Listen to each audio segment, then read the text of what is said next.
What are you? Stop it! Zaba! What was that? Oh, it was my signature move. Your what? You know, the thing that I'm most known for. Was it really? Well, not yet, I guess, but I'm working on it. Well, I think you should keep working on it.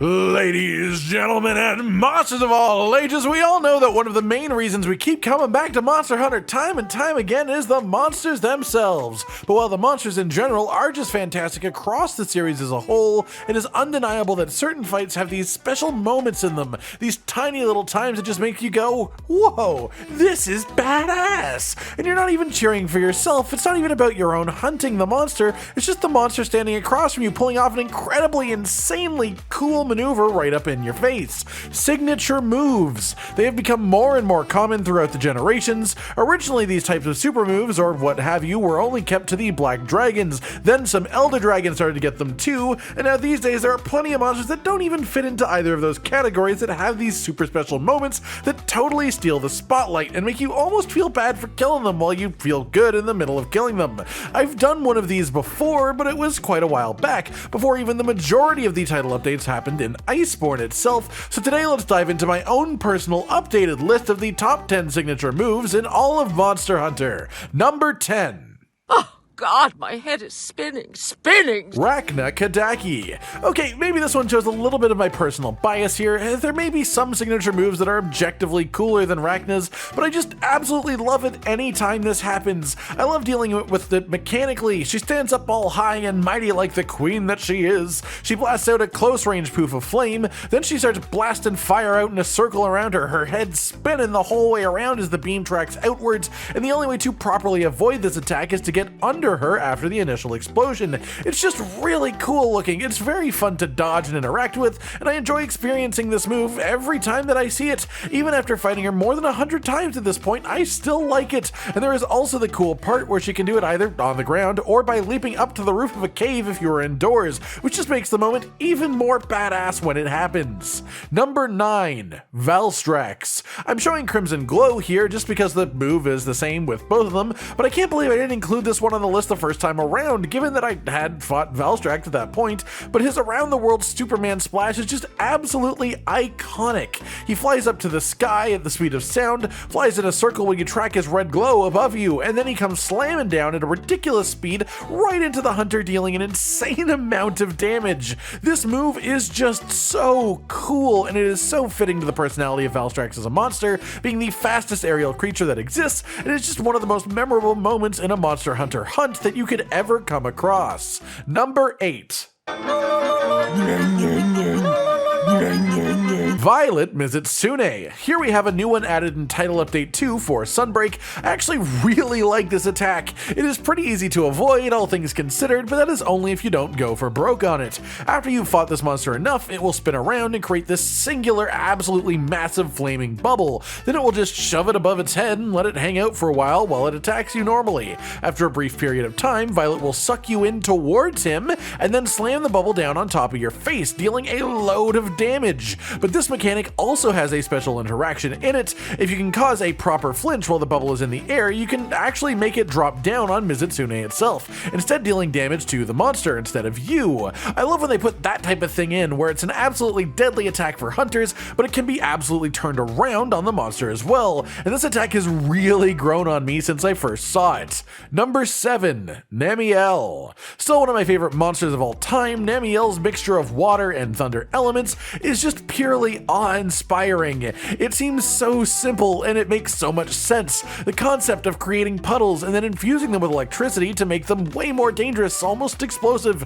And this is at the heart of this monster's entire design through and through, especially when it comes to its signature move, where it just throws off its entire protective layer of water that it normally has covering its whole body, absolutely slathers the zone in it, and then does a dive bomb down into it while flowing with electricity to cause a giant explosion. In the end, it may just be a big explosion with extra steps, but it's just so inherently cool because of the way that it's done that I cannot deny its beauty, nor would I ever even want to anyways. Number 6. A black hole? Boltreaver Astalos. This one is sort of a legacy pick these days, honestly. Back when this monster was first out of the series, this attack was totally unfounded. There was nothing like it. It creates a little magnetic ball of energy that sucks you towards it constantly, bringing you closer and closer to harm until it slams itself down upon it for the actual big pop of damage. The only real way to avoid it is to run away in a straight line until the timing lines up to dive to the ground, but it is just an awesome moment. This was the first move really in mainline Monster Hunter games to use a pulling in mechanic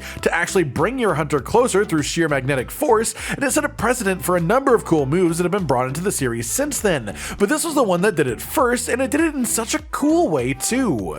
Number 5, Allmother Narwa. A recent addition to the series, this monster was a lot of things. One of them is somewhat of a cannibal, but hey, which of us isn't guilty of that sometimes? Oh, no one does that? Right, me neither.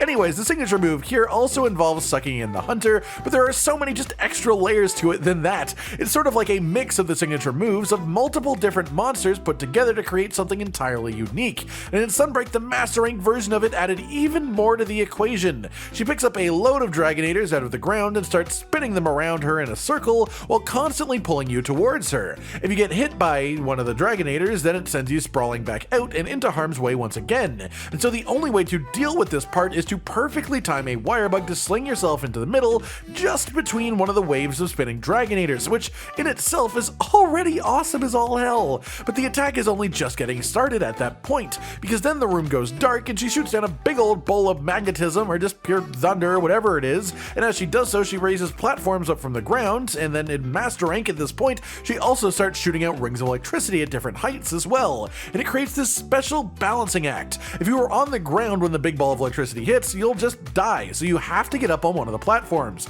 But the rings firing out of her will also intersect with the platforms, and so you have to get off of the ground, but also dodge the ring vertically. It's just an awesome back-to-back plate-spinning act of a monster attack. Number 4, White Fatalis. Even though he hasn't been updated, he doesn't really need to be, at least as far as this attack is concerned. Don't get me wrong, I'm sure if White Fatalis was remade in the modern style, it would just blow my mind even more. But specifically this attack with White Fatalis has always held my attention without doubt. He flies up into the sky, deep into the distance, fully visible the entire time, and then he just calls down an absolute storm of dragon lightning all over the place while he looms menacingly on the horizon, just staring at you and yelling. The attack was pretty deadly too, as the bolts would track you, and more often than not, if you were hit by one of the lightning bolts, you'd wind up getting hit by another, and then you're just dead. But I just think, especially for the time that this monster was put in the series, this is an incredibly cool attack to have around. Number 3. I am the god of hellfire, and I bring you fire. Fatalis, and this one has been remade and changed, and the signature move that he got is just insanity on all levels. At certain health thresholds, Fatalis will fly up into the sky and just start streaming down this impossibly hot fire breath. And by impossibly hot, I mean literally hotter than the surface of the sun, according to how fast it can melt solid steel. I mean, literally, Josh did the math on that. It is one of the most imposing acts that a monster has ever done in front of a hunter. It is terrifying in every way, shape, and form, and if you are caught with your pants down standing in the blast, you are just dead. There is no way around it other than straight up hiding or running. Number 2, Shara Ishvalda. Some will definitely argue that Fatalis' attack is cooler than this because of the whole mechanical function of it all, but I absolutely adore Shara Ishvalda, and its signature attack is a really big part of that. Its whole interesting concept for the monster itself is how it controls the air through extremely precise vibrations, able to focus shot tiny beams of air just through controlling it in this way. And this of course all culminates in an incredible spirit bomb of craziness. It starts tremoring the ground to turn rock into sand all around it, making it hard to get away as it coalesces energy into one gigantic explosion, the entire arena reverberating with the movements required to make this happen in the first place, and it just creates this absolutely epic moment where you are running as fast as you can, as far as you can away from the monster, and I love it every single time.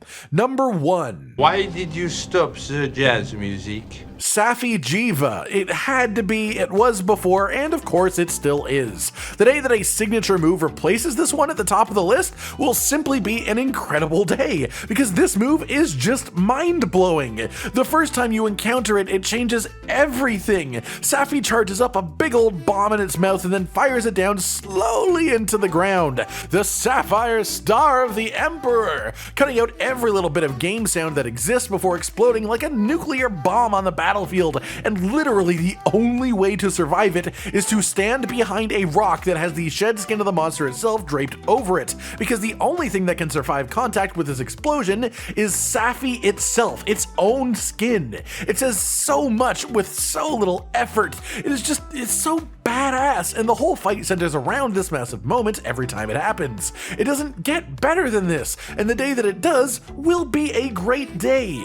That's it, everyone. The 10 best signature moves in Monster Hunter, my opinion of course. These moves are becoming both better and more common with different monsters over time. I simply cannot wait to see what the future has in store as new monsters are added and new amazing moments like these are created. There is so much potential for these awe-striking experiences, and I just love when they happened. Do you agree with my list today? Do you think that there are others that deserve a bit more of a spotlight? Like if you like the video, subscribe to the notification bell for more, and most importantly, ladies and gentlemen, until next time, stay sweet. Josh, Cotton, and Hollow with the videos, dropping the humor like a hammer on your tippy toes, bringing entertainment on a daily arrangement to take our insanity and turn it into entertainment. Yes, I said entertainment twice, to reiterate that it is nice to look into your faces on a mostly daily basis when you let us in your homes to make the whole world a stage. Goodbye.